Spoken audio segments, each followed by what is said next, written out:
It's not if, it's when. Everyone knows racing, you're pushing the limits all the time, so you're bound to go down.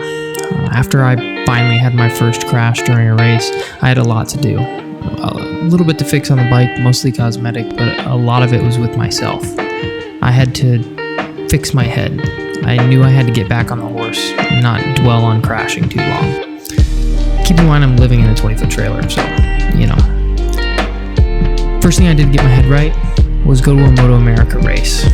I got to go to New Jersey Motorsports Park, the same place I crashed, and watch Sean Dillon Kelly win the 600 Supersport National Championship there. It was a really awesome thing to see.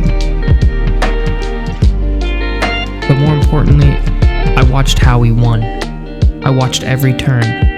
I watched every rider.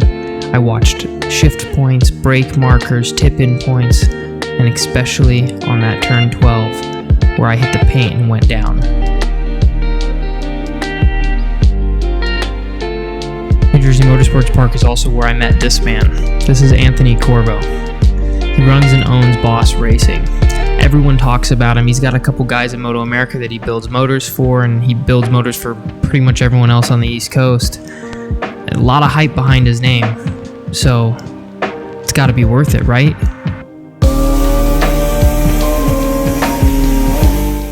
Absolutely worth it. Anthony Corbo knows everything there is to know about tuning bikes. There's nobody who's going to squeeze more power out of your bike, I can guarantee it. The link for everything is down below. Bauce Racing, New Jersey. Only place you should ever take a race bike.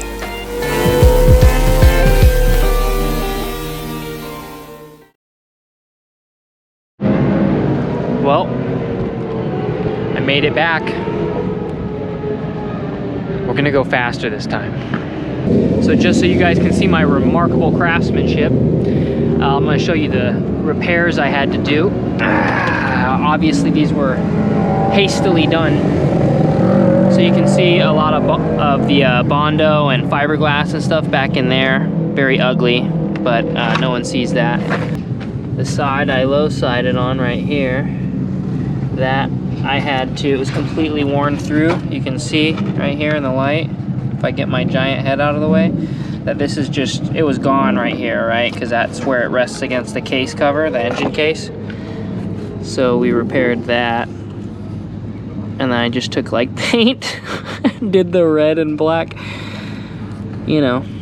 And then this cracked, the bike had turned around in the grass and slid backwards, so this fin caught the grass and tore it all the way back, so I had to fix this. So that's all been repaired as well. I just kind of folded it back. The vinyl actually held it on. Now we're repping the Bauce Racing stickers. Alright, so with the bike looking good again and having Anthony work his magic on the bike and get that auto-blip and quick shifter to actually feel good, I was ready to race. Put the bike back together, had to get another number plate and a windscreen, but little things here and there I could get at the track, I'm sure.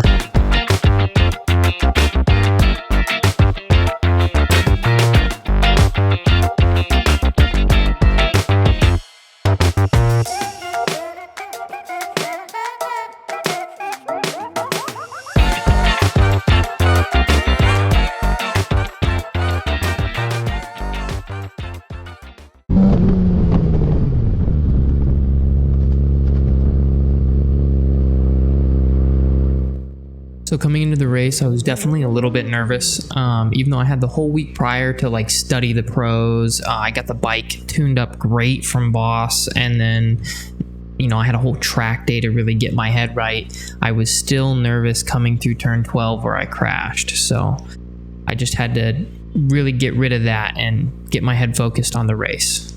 Obviously here you're gonna see that I don't do that very well, and I'm not sure if my chin GoPro is recording, and you're gonna see me lean down and look at my reflection and to be like, oh, I don't think the red button's on. Let's click capture one more time just to be sure. Oof. Now also what you'll notice is off in the top right, our person who's lining us up has walked off the field, which is our only signal we have to get ready to go. And as you see, Dorsey and I both miss it. So starting on pole position and now falling back and having to gain my way back to second just into turn one definitely was frustrating. But I figured I'd bide my time and just try to keep up with Rich Quaylen, the guy in the lead right now.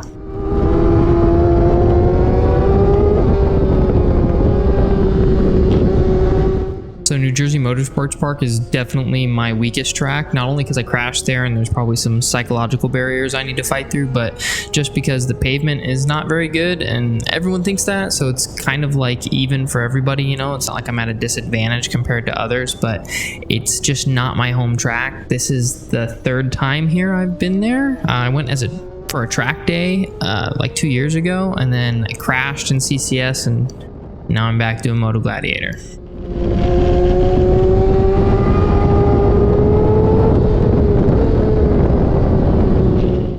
So as you can tell, Rich and I are starting to kind of pull away from the field here. Rich is actually really fast. I was behind him in one of my very first races ever at Summit Point. Expert racer, super experienced guy. So I'm just going to follow him and let him set the pace, check behind me every once in a while, and as long as the pack's not right on our ass, I'm not going for a pass yet.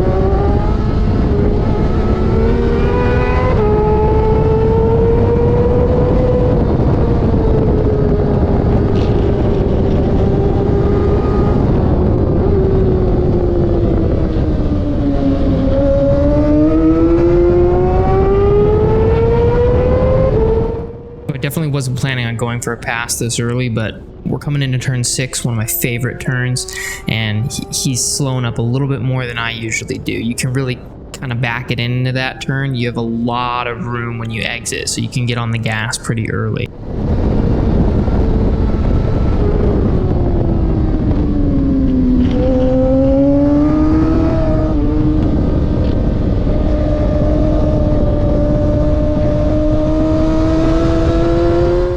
Okay, so we're leading the race. Let's just keep it up.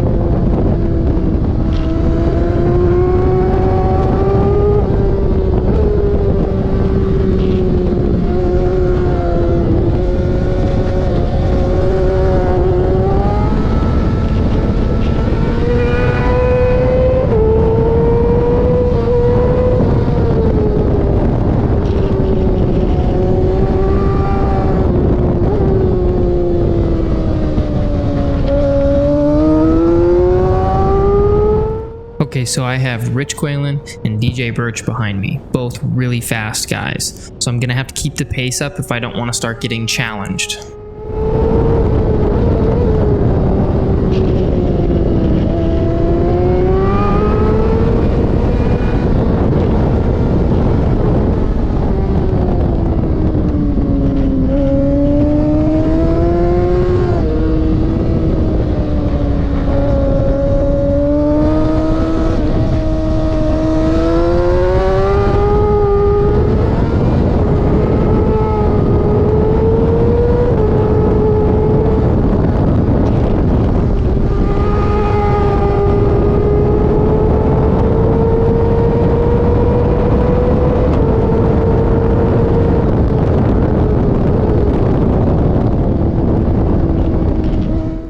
Okay, that's another lap leading the race. Good to go, just don't do anything stupid.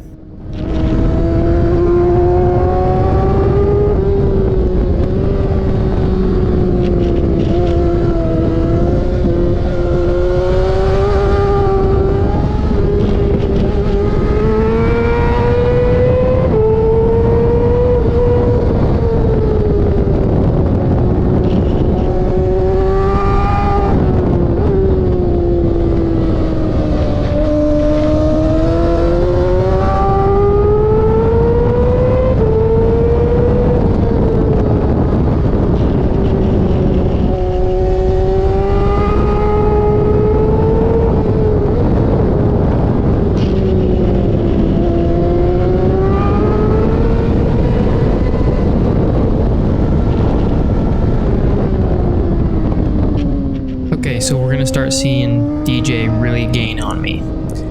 My weakest part of the track is also one of his strongest. It's this turn we're in right now. Turn 9 is a pretty long turn and it's a little bumpy if you even go slightly offline. Here we come through turn 12. That's where I went down. You can see I avoid the paint there a little more than I should because I'm freaking afraid of it.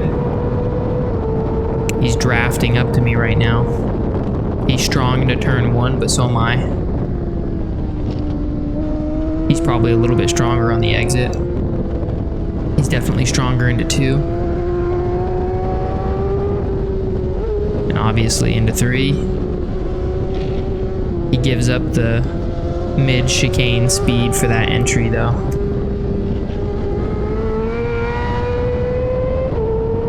Looks like I have a little bit more than him going over Wheelie Hill. Pretty matched going into 4.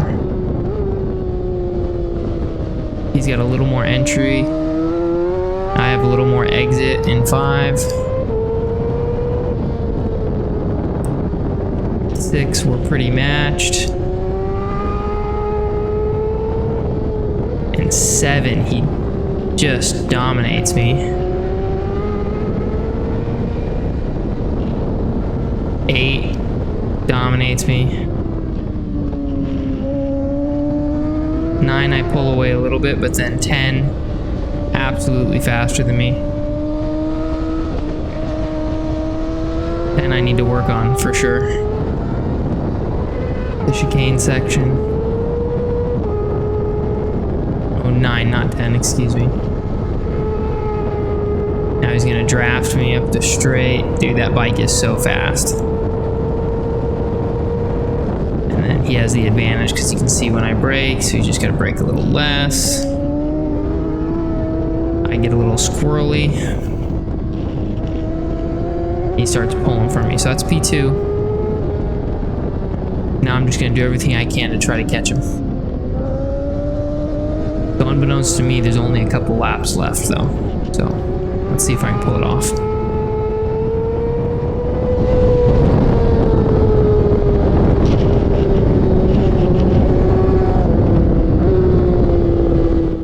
So we're definitely starting to hit a lot of lap traffic. I always hope that he's gonna get caught up behind someone, but it just never happens. We both just keep flying by people.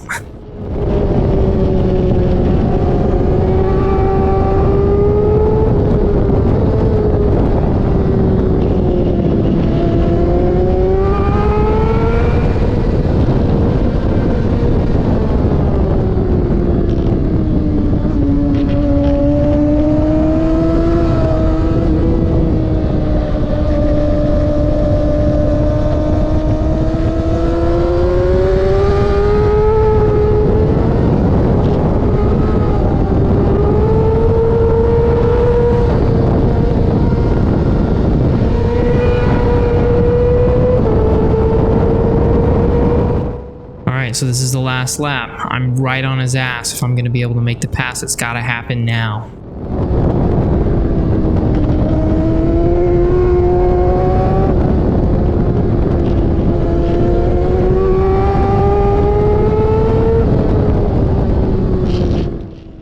I mess up there and go wide into 3. That's going to cost me.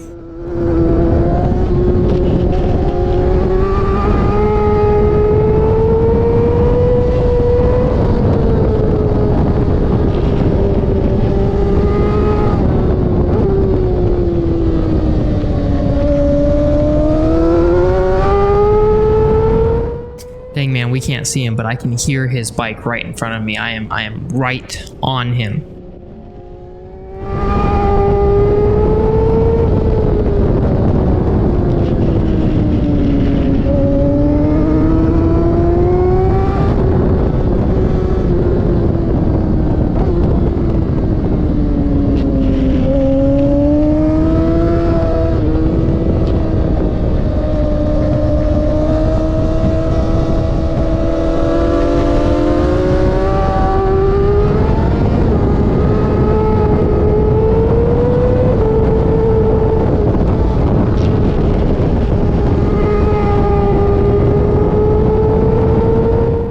So that was it. That was the race, man. Couldn't catch him. It's alright. He's in the expert class. I'm in the amateur class. So it's still a P1 technically, although it definitely doesn't feel like it.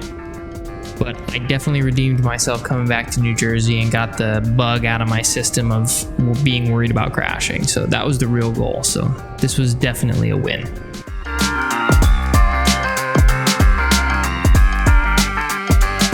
Jared Ferguson, it's a funny name.